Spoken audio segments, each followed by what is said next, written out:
Assalamualaikum warahmatullahi wabarakatuh. Senang sekali pemirsa, saya Sandrina Malakiano bisa kembali menjumpai Anda dalam pengajian atau program Tafsir Al-Misbah, mengenal Juz Amma bersama Ustadz Quraisy Shihab. Untuk kali ini Ustadz Quraisy Shihab akan mengupas surat Al-Fatihah. Surat ini akan dibahas dalam 3 bagian, dan pada bagian pertama ini akan dibahas soal nama.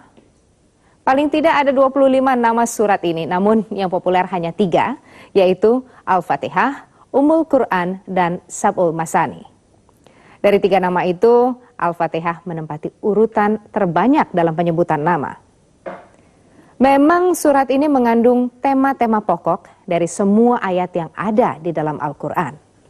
Dan karena itu, surat ini dinamai atau disebut sebagai Ummul Quran, yaitu induknya Al-Quran.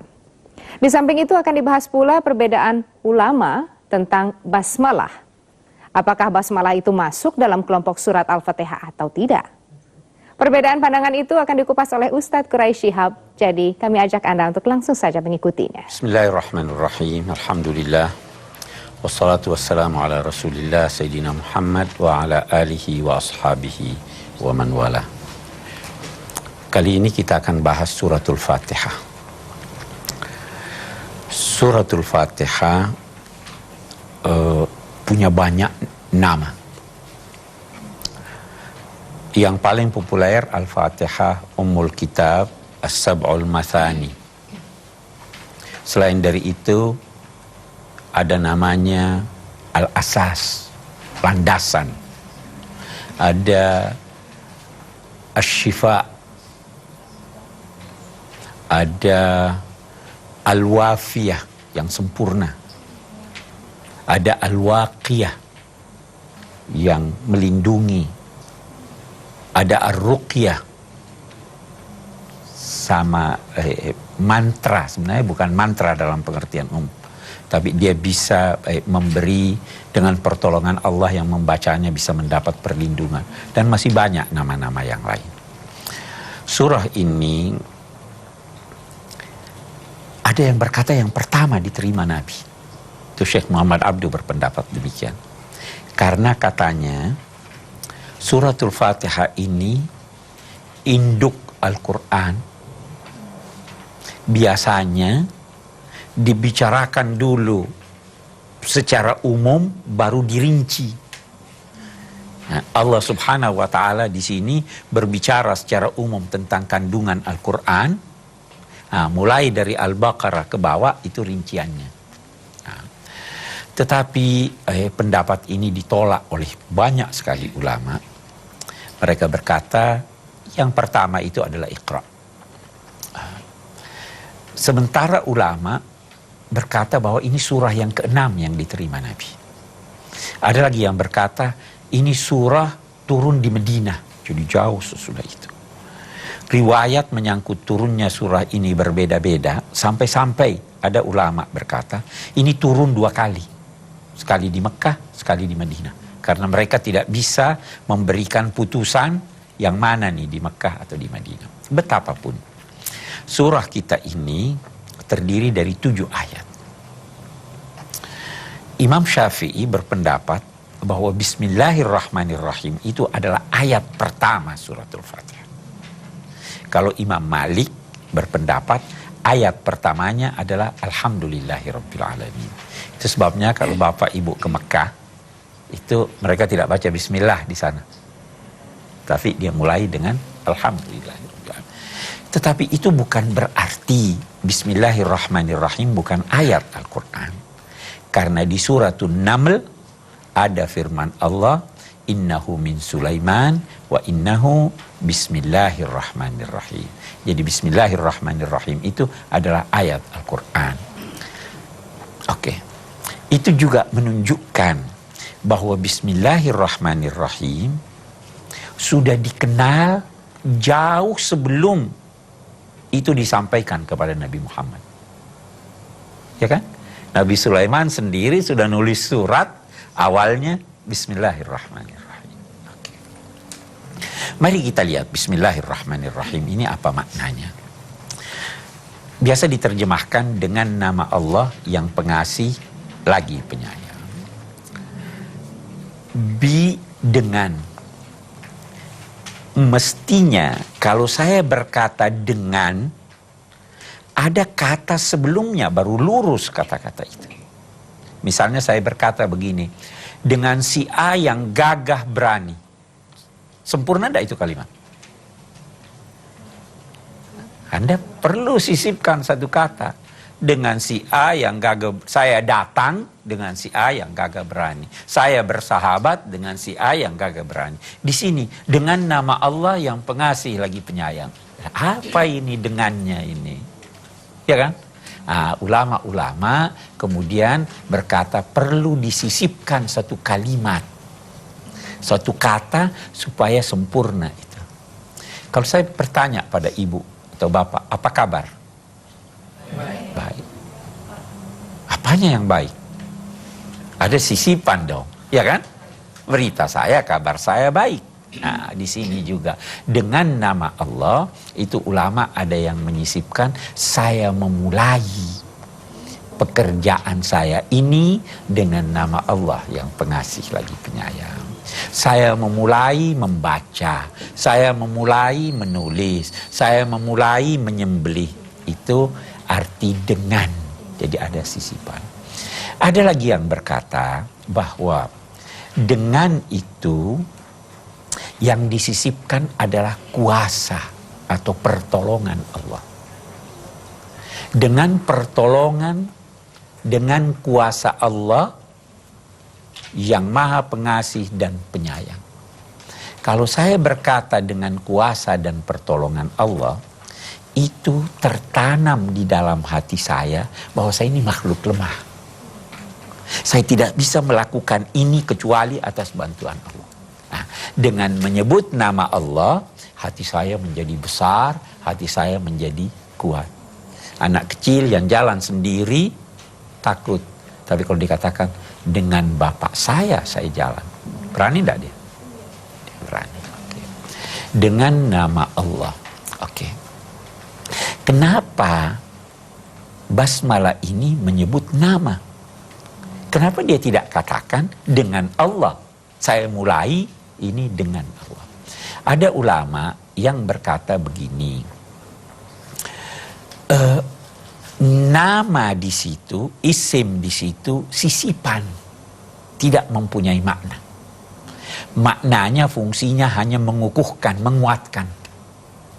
Nah, ada lagi yang berkata begini, saya mau beri contoh nih. Kenapa kita menamai sesuatu? Kenapa itu bandara dinamai Soekarno-Hatta? Salah satu tujuannya ingin mengekalkan proklamator ini, ya kan? Jadi kalau saya ingin mengekalkan sesuatu, saya biasa menggunakan namanya. Itu satu. Yang kedua, ibu, bapak boleh bertanya, kenapa saya namai anak saya Ahmad? Saya jawab, karena saya ingin anak saya itu meneladani sifat-sifat Ahmad. Saya kagum kepada Ahmad. Ahmad ini yang saya maksud adalah namanya Nabi Muhammad.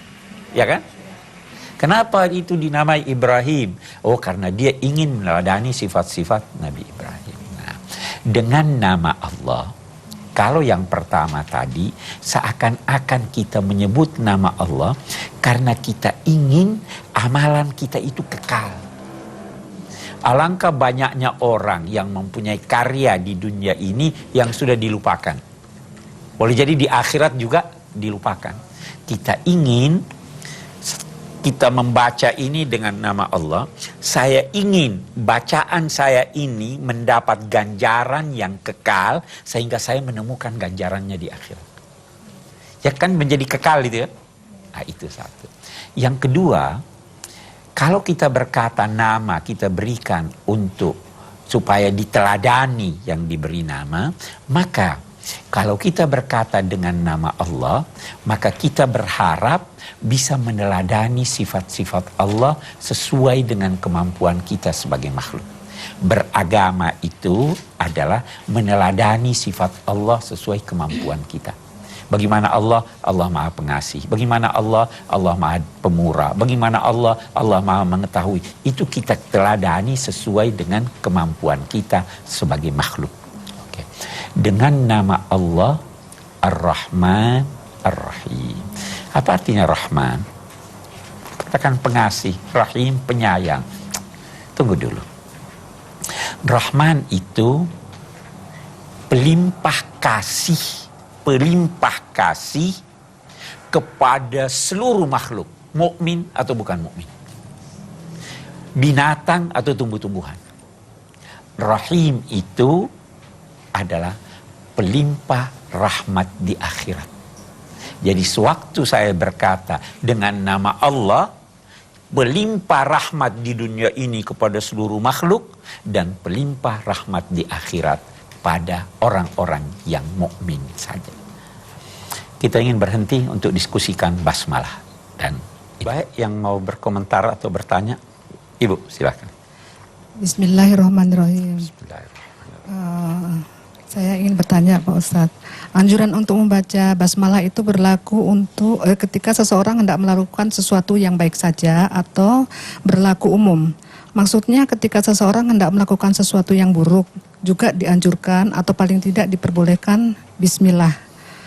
Sebenarnya apakah rahasia di balik anjuran membaca basmalah ketika seseorang hendak melakukan sesuatu? Makasih Pak Ustadz. Saya jawab yang kedua baru yang pertama. Mengapa kita dianjurkan membaca Bismillahirrahmanirrahim? Oke. Tadi kita sudah terangkan dengan nama Allah Rahman yang melimpahkan kasih di dunia ini kepada semua makhluk. Muslim, bukan muslim, binatang, tumbuh-tumbuhan. Rahim yang melimpahkan rahmat khusus di akhirat. Kalau hati kita menyadari, memahami bahwa Tuhan melimpahkan rahmat buat seluruh makhluk, dan hati kita penuh dengan hal tersebut, yang keluar itu bagaimana? Gelas yang penuh sirup, keluarnya Coca-Cola atau tidak? Tidak, harus sirup juga. Kita disuruh menanamkan di dalam jiwa kita rahmat seperti rahmatnya Allah yang melimpahkan rahmat itu kepada seluruh makhluk. Orang kafir, binatang, tumbuh-tumbuhan. Sehingga kalau ibu seorang pembaca menghayati makna Bismillahirrahmanirrahim, pasti yang keluar dalam bentuk aktivitas rahmat juga. Ya kan? Kalau kita lagi sakit gigi, semuanya jelek. Ya, karena hati kita penuh dengan kedongkolan. Kalau orang lagi bercinta, semua dilihat indah. Ya kan? Kalau hati penuh dengan rahmat, rahmat bukan hanya sama muslim, pasti. Nah itu. Nah sekarang orang yang menyebut nama Allah, dia maha kuasa, dia maha mengetahui. Kira-kira orang yang mau buat jahat, dia baca bismillah? Pasti tidak. Begitu dia ingat bismillah waktu dia mau melakukan kejahatan, pasti dia batalkan kejahatannya. Kalau begitu, ya kan?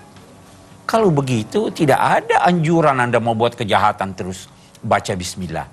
Mestinya waktu mau melakukan kejahatan, ingat kebesaran Allah, ingat rahmatnya kepada Anda, sehingga terhalangi melakukan.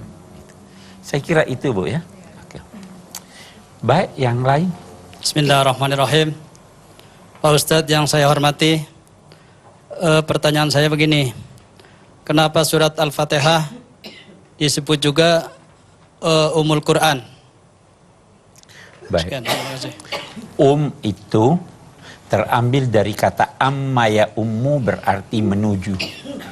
Itu sebabnya ibu dinamai Karena anak selalu menuju ke sana. Nah, Ummul Quran, semua ayat-ayat Al-Quran yang 6.000 lebih itu, semuanya menuju kepada Al-Fatihah. Dalam arti, pada Al-Fatihah itu,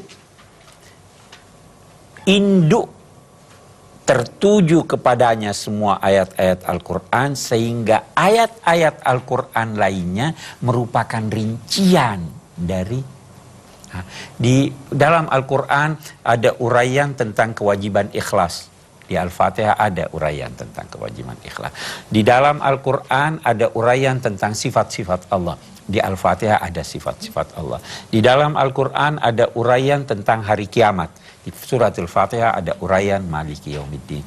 Di dalam Al-Quran ada kisah-kisah. Itu diisyaratkan ghairil maghdubi alaihim waladdallin. Nah, jadi Ummul Quran. Itu juga sebabnya dia dinamai As-Sab'ul Mathani.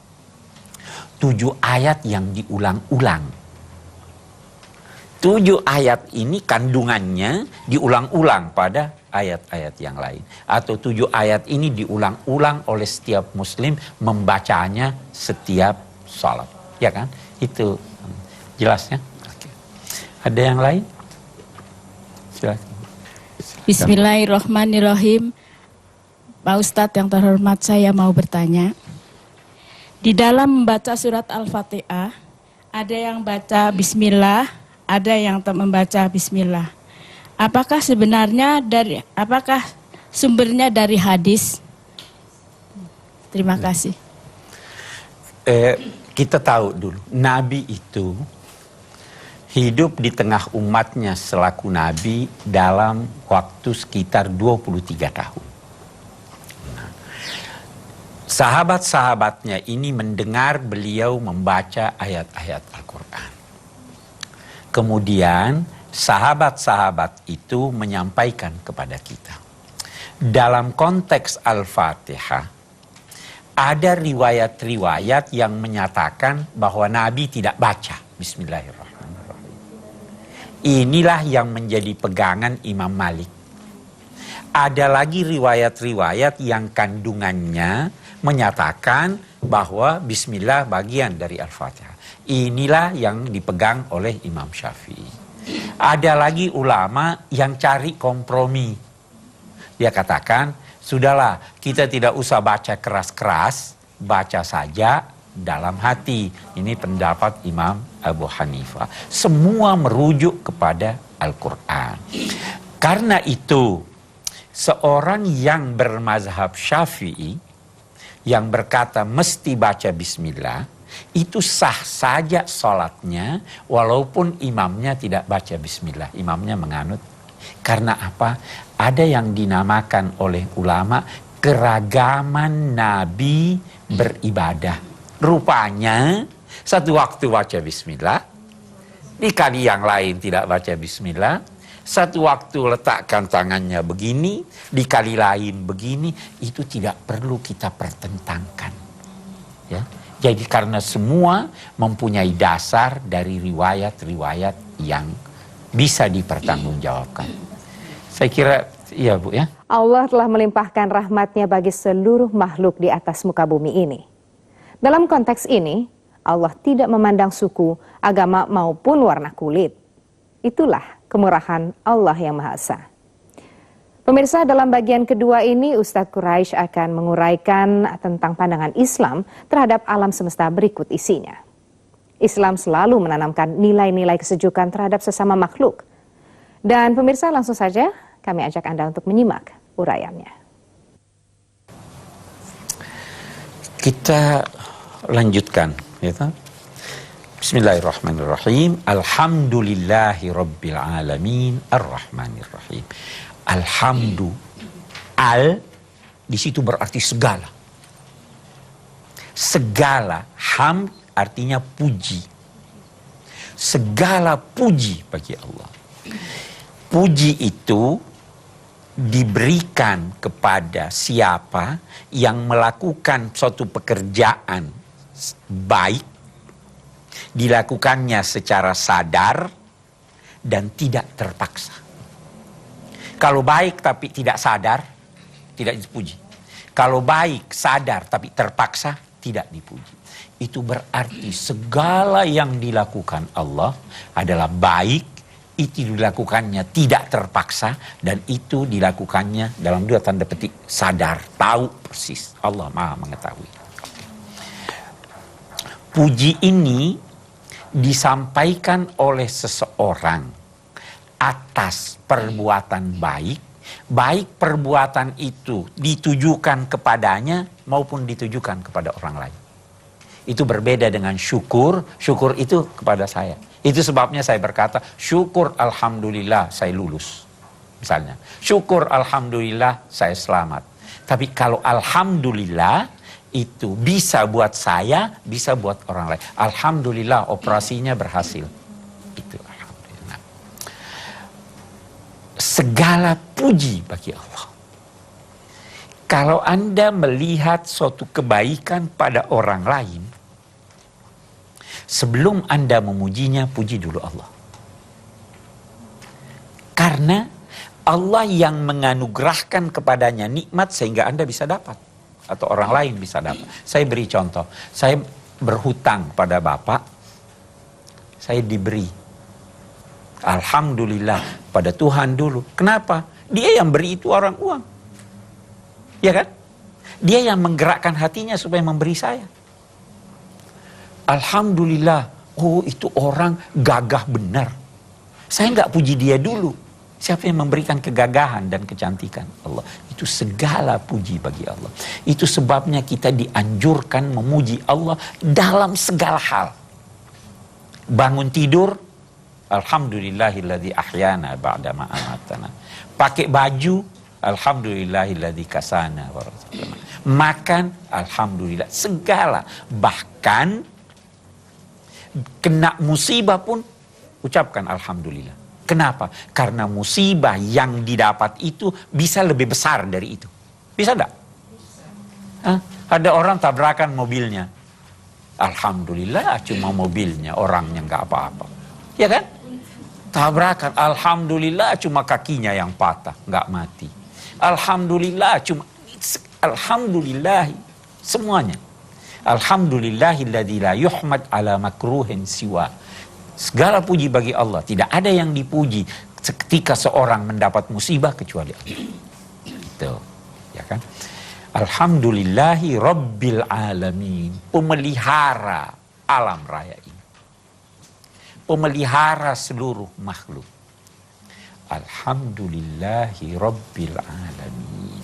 Alamin itu adalah bentuk jamak dari alam. Kalau ahli-ahli teologi, mereka berkata alam itu adalah segala sesuatu selain Allah. Tetapi ahli-ahli Al-Quran berkata alam itu adalah segala yang hidup atau yang berakal. Hidup atau dan yang berakal. Nah, manusia itu ada alamnya, ada alam manusia. Binatang hidup enggak? Ada alam binatang. Jin hidup, ada alam. Tumbuhan hidup, ada alam tumbuhan. Batu enggak hidup. Ya kan? Tidak ada alam batu. Allah di sini hendak menekankan bahwa segala yang hidup itu dipelihara, dibimbing, diarahkan oleh Allah Subhanahu wa taala.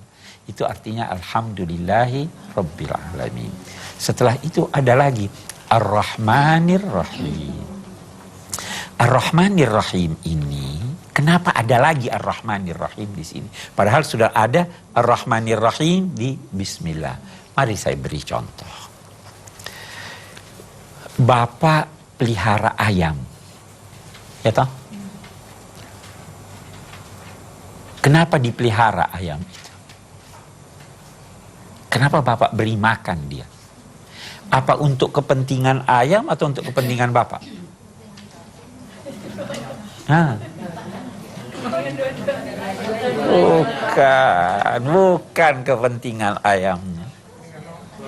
Itu untuk kepentingan bapak itu, biar dia gemuk bisa dijual, ya kan? Ada perusahaan menyekolahkan dia punya karyawan. Tujuannya apa? Biar dia kembali bisa bekerja, bisa sukses.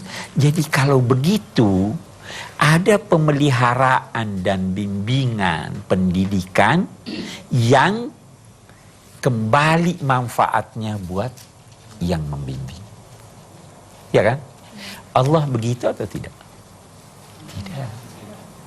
Dia memelihara alam raya ini, memelihara manusia, jin dan sebagainya, bukan karena kepentingannya, tetapi semata-mata karena rahmat Allah Subhanahu wa Ta'ala. Rahman dan Rahim itu terambil dari kata rahmat. Rahmat Allah itu tidak bisa dibandingkan dengan rahmat makhluk. Kalau rahmat makhluk, apa itu rahmat? Rahmat makhluk itu rasa perih di dalam hati yang mendorong yang perih itu untuk beri bantuan. Saya beri contoh. Ada orang sakit. Aduh, kesian ya dia sakit. Perih enggak itu perasaan? Saya beri dia bantuan. Jadi rahmat manusia itu lahir dari keperihan. Ngomong-ngomong, kata Imam Ghazali, ada enggak sedikit kepentingan manusia di sini? Waktu Anda beri rahmat itu, ada enggak kepentingan Anda? Ada paling tidak sedikit, kata Imam Ghazali, ingin menghilangkan rasa perih itu. Ya kan? Kalau Tuhan, tidak ada rasa perihnya. Nah, kita lihat lagi. Rahmat Allah itu terlalu banyak. Hadis menggambarkan rahmat Allah itu 100. Satu dia beri pada makhluk. Yang satu yang ada pada makhluk ini, itulah yang dibagi-bagi antara seluruh makhluk hidup. Pernah lihat, kata Nabi, pernah lihat kuda angkat kakinya takut anaknya keinjak? Ya, itu sebagian dari rahmat, yang satu yang dibagi-bagi. Itu. Jadi rahmat Allah ini luas sekali. Nah, kita bertanya lagi, mengapa Allah memilih di dalam suratul Fatihah ini sifat Rahman dan Rahimnya? Kan dia punya sifat banyak. Kan dia bisa katakan Bismillahil Aliyul Qadir. Ya kan? Bisa dia katakan Bismillah Syadidul Iqab. Kenapa? Karena rahmat Allah itu yang paling dominan di antara semua sifat-sifatnya. Rahmati wasi'at kulla syai'. Rahmatku mencakup segala sesuatu. Nah, kita di sini diingatkan melalui suratul Fatihah bahwa saya memulai kitab suci saya dengan bismillah. Kamu juga mulailah pekerjaan kamu dengan bismillah. Saya mengingatkan kamu bahwa sifat saya yang paling dominan adalah rahmat. Kalau begitu, jadikan sifatmu yang paling dominan adalah rahmat. Jadikan rahmat mengalahkan segala sesuatu, mengatasi segala sesuatu. Jadi kira-kira kalau seorang muslim ini bisa jadi teroris atau tidak? Tidak mungkin, tidak mungkin. Kita ini disuruh memberi rahmat. Ingat tadi, Rahman walaupun kepada binatang, walaupun kepada tumbuh-tumbuhan, ya kan? Jadi kalau mau menyembelih binatang, kasih rahmat. Asah dulu pisaumu. Ada kembang belum mekar, rahmati dia. Beri dia kesempatan untuk mekar, jangan dicabut. Segalanya itu yang diajarkan oleh Bismillahirrahmanirrahim. Dan segalanya disyukuri, segala puji bagi Allah. Alhamdulillahirrabbilalamin, Ar-Rahmanirrahim. Saya kira itu sedikit dari kandungan apa yang kita jelaskan ini. Mari kita berdiskusi, mari kita saling memperdalam apa yang telah saya jelaskan ini. Saya persilahkan yang mau bertanya. Mah, susunya Jamal mana? Oh iya, Mama lupa. Sebentar ya sayang. Iya, Mah.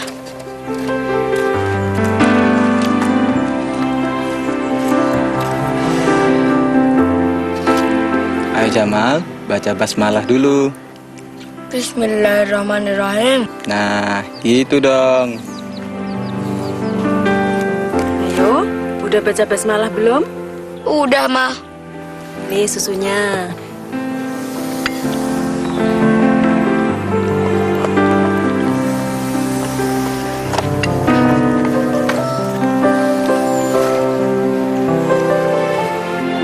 Mah, Kak Ica kok gak baca bismillah sih? Diam loh. Bawel aja. Ica, sama adiknya kok begitu? Ayo, baca basmalah dulu. Ica udah baca, Mah, tapi dalam hati. Boleh, Mah, baca basmalah itu dalam hati. Boleh sih boleh sayang, tapi yang namanya membaca itu harus diucapkan dengan suara. Sudah. Sama adiknya kok senangnya pada ribut.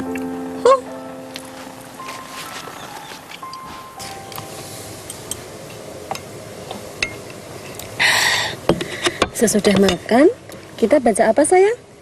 Alhamdulillah. Terima kasih Tuhan, Engkau telah memberikan makanan dan minuman kepada kami. Amin. Anak pinter. Nah, Mama nggak kepengen jalan-jalan? Iya, Pak. Sebentar lagi Mama mau melihat pemandangan yang indah-indah di sini.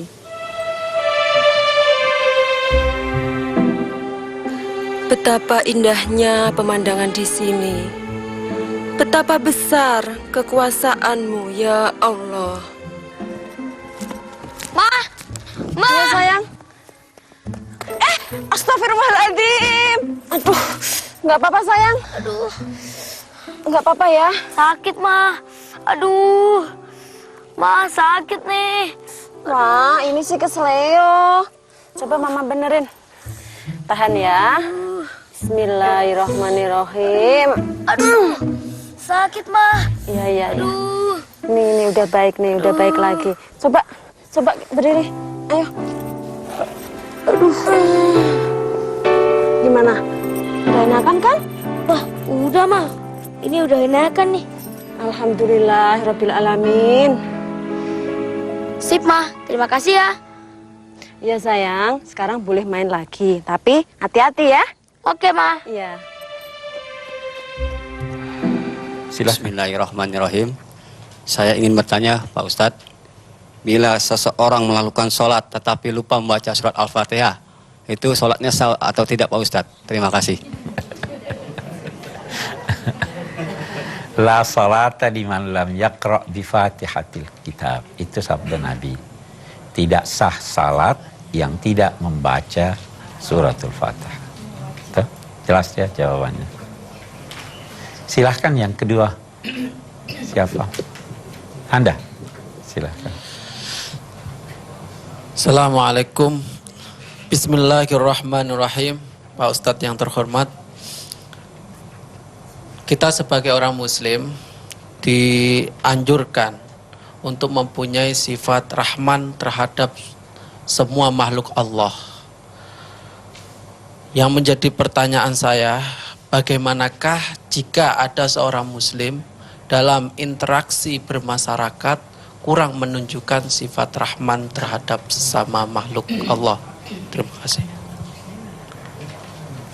Kurang menunjukkan. Semakin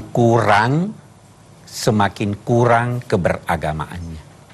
Itu ya tahu, itu kan prinsipnya begini. Ad-dinul muamalah. Keberagamaan itu adalah interaksi harmonis. Semakin harmonis hubungan Anda dengan pihak lain, semakin tinggi keberagamaan Anda. Semakin banyak rahmat yang Anda berikan kepada makhluk, semakin tinggi nilai keberagamaan Anda. Semakin sedikit juga. Itu nanti kita lihat bahwa ada orang yang berlumuran dosa, diampuni Allah karena memberi rahmat kepada anjing. Ini anjing. Ada perempuan ada kucing di rumahnya, dia kurung kucingnya, dia tidak lepaskan untuk cari makan, dia tidak beri juga makan, itu masuk neraka karena itu. Ini rahmat. Jadi semakin banyak rahmat Anda curahkan kepada yang lain, semakin terbukti keberagamaan Anda. Nah, saya hanya ingin tambahkan di sini satu hal. Jangan ada yang berkata, karena kita bicara binatang, lah kalau begitu kenapa kita sembelih binatang? Apa enggak ada rahmat itu? Nah, bukan demikian. Kita ini manusia sebagai khalifah. Khalifah itu antara lain maknanya memelihara, membimbing segala sesuatu untuk mencapai tujuan penciptaannya. Nah, kita bertanya sekarang, itu binatang diciptakan Allah untuk apa? Antara lain untuk kita kendarai, ya kan? Kalau makanan binatang halal untuk kita makan. Nah, untuk mencapai tujuan penciptaan binatang yang halal dimakan ini, antara lain dia disembelih untuk kita makan. Jadi kita mengantar dia menuju tujuan penciptaannya. Itu bentuk rahmat kita. Karena itu, jangan potong ayam yang masih terlalu kecil. Ya kan? Karena ini belum mencapai tujuan penciptaannya. Jangan petik buah yang belum matang kecuali kalau ada tujuan penciptaan. Mungkin ada yang ngidam, ya kan? Ya, satu contoh misalnya, ya toh, mau dijadikan obat. Jangan petik kembang sebelum dia mekar. Itu tujuan penciptaan, itu tugas kita kepada khalifah. Nah, rahmat dan kasih sayang kita kepada makhluk ini antara lain mengantar dia mencapai tujuan penciptaan. Itu rahmat. Kalau tidak ada rahmat itu, keberagamaannya kurang. Ada sahabat Nabi, dikatakan saya punya anak 10, saya tidak pernah cium. Kata Nabi, apa yang saya harus lakukan kalau Allah mencabut rahmat dari hatimu? Ya kan? Jadi itu maksudnya ya. Nah, jadi semakin banyak rahmat Anda tunjukkan kepada makhluk, semakin tinggi keberagamaan Anda. Dan gitu, baik. Silahkan, siapa lagi Ibu? Oke. Terima kasih.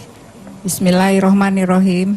Ustadz, saya mau tanya bahwa biasanya pujian itu untuk Tuhan.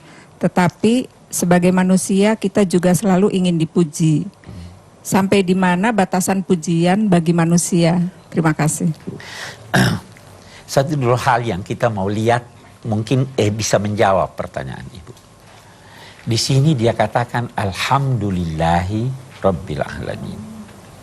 Di tempat lain itu tidak pakai rabbil alamin. Wa qulil hamdulillah. Ya kan? Saya ingin tanya, panjang atau singkat ini pujian? Cuma 2 kata nih buat Tuhan. Alhamdulillah. Hei, yang mau muji Tuhan saja cuma 2 kata yang kamu gunakan untuk muji. Jangan berlebihan kalau puji orang. Ya kan? Ini.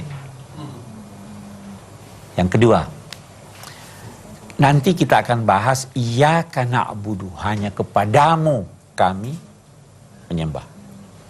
Alhamdulillah, segala puji bagi Allah. Sewaktu saya berkata kepadamu, hadir enggak Tuhan di hadapan saya? Hadir. Waktu saya berkata segala puji baginya, hadir enggak Tuhan di hadapan saya? Baginya. Tidak hadir. Jangan puji orang di hadapannya.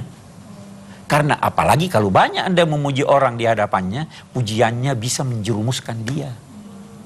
Jadi boleh aja dipuji, kita semua senang dipuji. Tetapi jangan sampai terjerumus di dalam pujian. Karena itu yang muji juga jangan terlalu banyak muji, yang dipuji juga supaya sadar jangan termakan oleh pujian. Dan ingatlah bahwa segala puji itu bagi Allah, bukan Anda sebenarnya. Di atas tuh yang memberi. Kalau ini tidak terbawa kita oleh itu. Saya kira itu yang bisa kita lihat dari surah Al-Fatihah ini.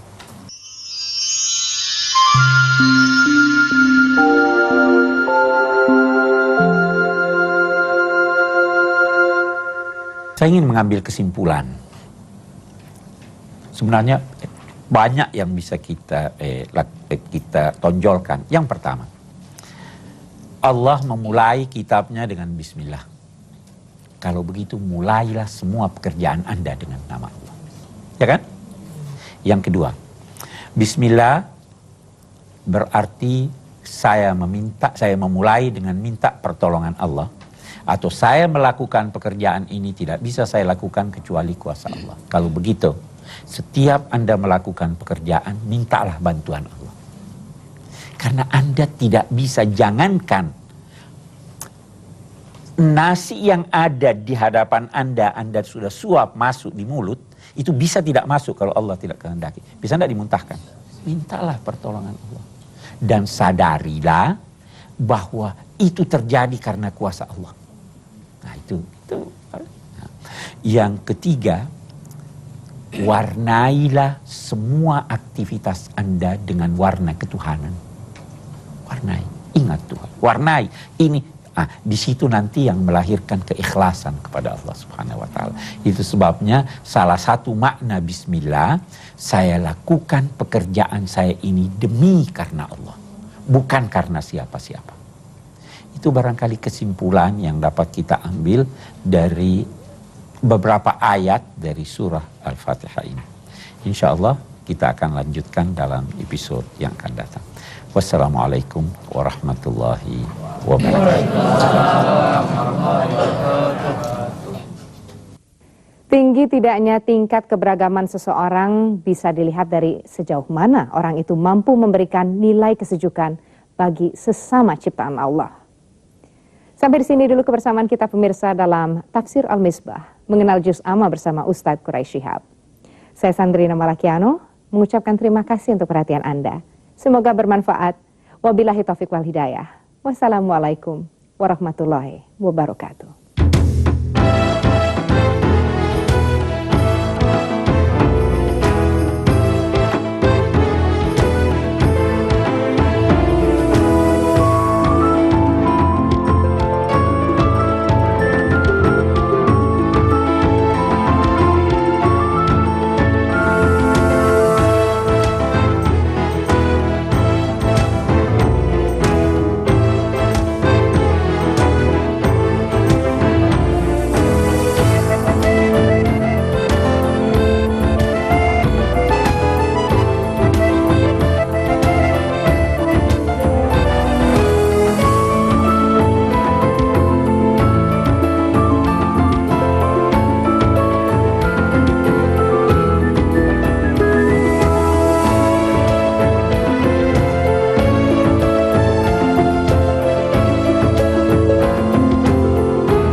Dipersembahkan oleh dan didukung oleh